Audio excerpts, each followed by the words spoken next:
Thousands of farmers from across the country lost their investments this year due to the dry spell. Well, we've been speaking with some farmers who share with us how they lost almost everything they invested in, preparing the land and planting as well.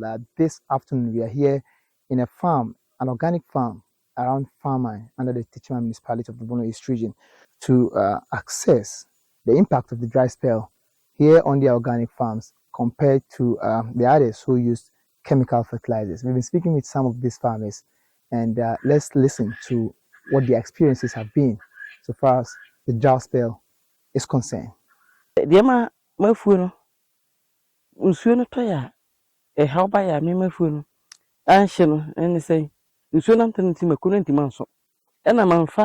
My farm was saved from the impact of the dry spell because I did not apply chemical fertilizers to it.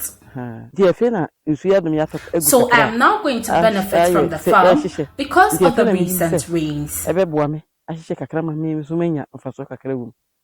Monica Abna-Kromo says other nearby farms suffered immensely due to the application of chemical fertilizers. I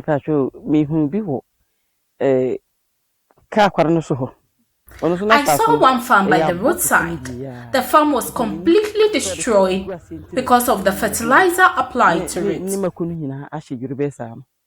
She shared with us what she learned from the dry spell experienced this year. What I've learned is that I won't apply fertilizer to my farm again because it destroys the plants when the rain fails. Okpakwajo James is the Chief Executive Officer of Okpakwajo Youth and Development Center and a member of the Ghana Agroecology Movement. James, with support from the Center for Indigenous Knowledge and Organizational Development, has been practicing agroecology for over a decade now. He explained to me why the impact of the dry spell has been minimal on agroecological farms compared to others who applied chemical fertilizers. The chemical in the fertilizer leaves residue. So the chemical that was supposed to sink into the soil for the plant to take didn't go into the soil because there wasn't rain, there wasn't moisture. So it killed the plant. But in our system, it's natural. And so those things stay in the soil and didn't have any residue left that could affect the plant.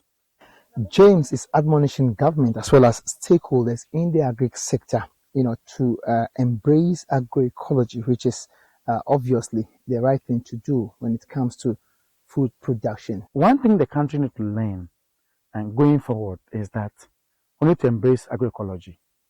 Because for me, I think that's the only solution. One, it deals with the climate change. Two, it will make your livelihood sustainable. You see, because we preach diversity. We preach having multiple streams of incomes in agroecology method. So if you have this multiple streams of incomes and once livelihood is affected, the other ones are not affected. So you can still maneuver your way out. He's also advising that stakeholders in the education sector should inculcate agroecology into the academic system so that the young ones will be taught how to farm through agroecology. So I think that the country needs to embrace agroecology. If it's possible, they should add this to our educational levels so that people can learn agroecology once they're in school. Because when they leave, they can teach or educate their parents. That's what I think.